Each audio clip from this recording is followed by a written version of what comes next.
nananawagan ang mga naninindigan ng mga taong bayan. Wala na daw. We are at the bottom. Wala na daw tayong magawa na iba pa na solusyon. Nananawagan sila, Marcos, alis dyan. Yun po ang panawagan. Kaya po, uulitin ko ang panawagan namin ni Ado, Mr. President Duterte. Lay off.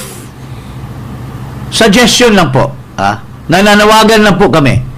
If I were a wise man, advising you is to lay off the campaign for the senatorial. Paubaya mo na yan dyan sa mga senador na tumatakbo. Dito po kayo pumwesto sa EDSA because there's a meaning of the EDSA revolution. Dyan po tinalsik ang pinakamasamang tao sa ating istorya ng kasaysayan ng ating bansa, yung Marcos Sr. at tinalsik ng taong bayan at gumaya itong anak niya. Parehong-pareho, cronyism, corruption, pagbibenta ng gold, kung ano pang mga iba-ibang human rights abuses. Biro mo, pati social media practitioners, papakuhanin ng franchise. Saan ka nakakakita ng ganun? Vloggers, papakuhanin ng franchise? Anong stupidity ang ginagawa ng mga tauhan ni Marcos at si Marcos mismo? Kaya nga, Ginoong Pangulong Duterte, nandyan po ang magtaong bayan.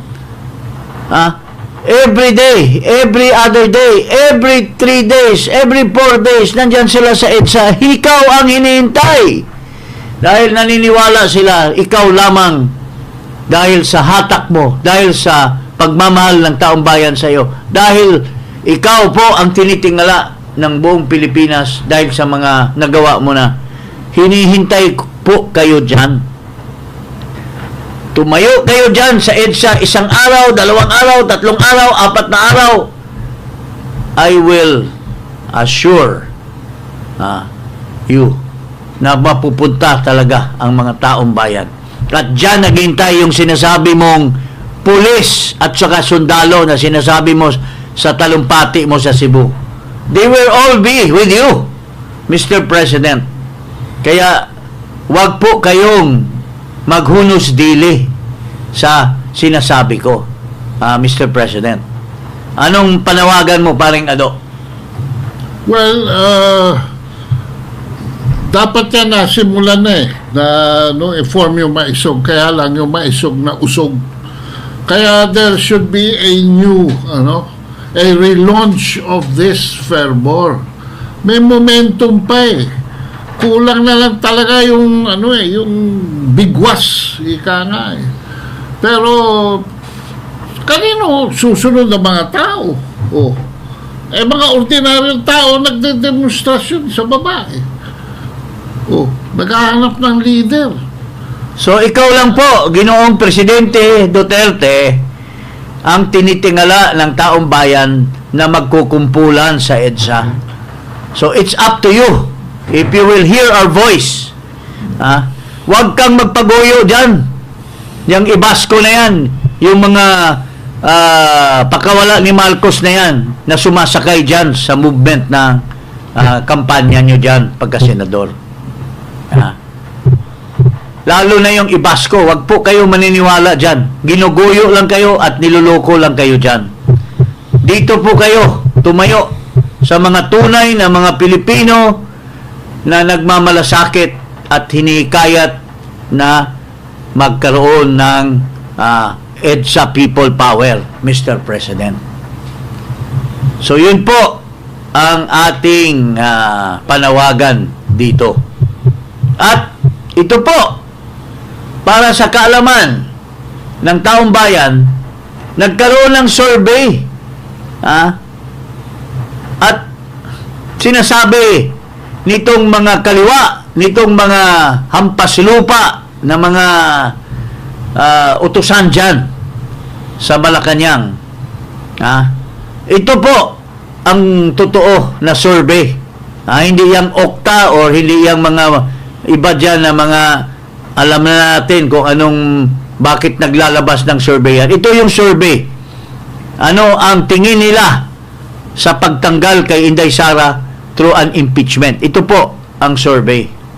Isang-ayon ang mayorya ng mga Pilipino sa impeachment ni VP Sara ayon sa survey. Sa gitna ng issue, bumaba rin daw ang satisfaction rating ni PBBM. Ang detalye sa agenda report ni Hannah T. Batay sa WR Numero Survey, 47% ng mga Pilipino ang hindi pabor sa impeachment ng bise. 33% ang sumusuporta, habang 20% ang walang opinyon. Malakas pa rin ang suporta kay Duterte sa Mindanao, kung saan 66% ang kontra sa impeachment. Pero sa Metro Manila, 48% ang pabor sa galaw ng Kamara. 43% ng mga Pilipino ang walang tiyak na opinyon sa impeachment trial. 34% naman ang naniniwalang dapat siyang mapawalang sala, habang 23% ang gustong mapatalsik siya sa pwesto. Nananatili pa rin ang mga Duterte na mahal ng taong bayan. Dito pa lang sa survey, ang mga kaliwa, ang mga minions ni Marcos, gusto nilang mapatalsik. Even Marcos, nagkukunyari lang na ayaw niya ng impeachment, pero walang galaw ang Congress kung walang utos si Marcos. So si Marcos gusto rin ma-impeach si Sara, pero ang taong bayan 49% ayaw ng impeachment, only 30% ang may gusto. So what does that show? Not only because they want no impeachment for Sara dahil wala talagang ebidensya, hindi pa nga ang basihan nila yung budget, yung COA report na wala pang final, yung sinasabing mga fake na mga intelligence fund ito. They don't even Ping Lacson has said that ang intelligence fund hindi yan binubulat-lat because the nature itself is intelligence.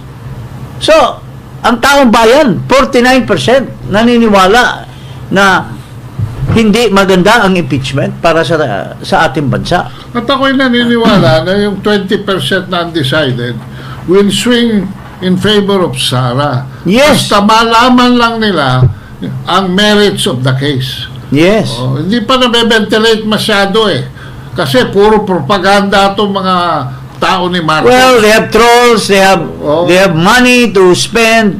Kontrolado nila yung mass media Kaya nga, pati yung isang nagyayabang na trial lawyer, na vlogger, na podcaster, pati yan, natangay na sa pera siguro.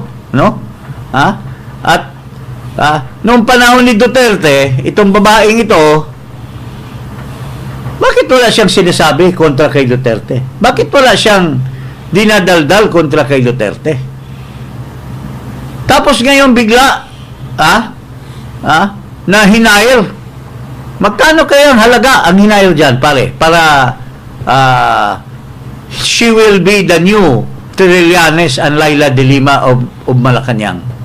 Hindi ko alam ang eksakta presyo dyan, pero masasabi ko lang, kung hindi siya nagsasalita noon, pero ngayon nagsasalita siya, ay natanggap na niya ang highest bid. Okay. So, ibig sabihin, ito yung mga uri ng mga bayaran na naghihintay lang ng right moment. Spokesman daw. Ano ba naman ang spokesman mo kay Marcos? Wala namang ginagawa yung Pangulo. Alam mo, pag spokesman ka, hindi ka nang lalait, hindi ka nagmamalain, at hindi ka nagdidepensa by attacking your opponent. A spokesman only speaks about what's happening in government, ano yung magandang mga proyekto. Hindi mo tinitira yung kalaban. Because mayroon freedom of speech yun. Hindi ka nagsasabing fake news dahil ikaw naman ang numero unong fake fake person and fake news advocate. Ha? Oo. Anyway, yun po. Ngayon, nakikita natin Balik sa impeachment. na itong Supreme Court ay nagsasabi na sagutin ang mga charges, Ang petisyon, ano? complaints filed by Vice President Sara Duterte and yung isang organization of lawyers from Mindanao. Pinapasagot na ngayon ang Kamara at ang Senado.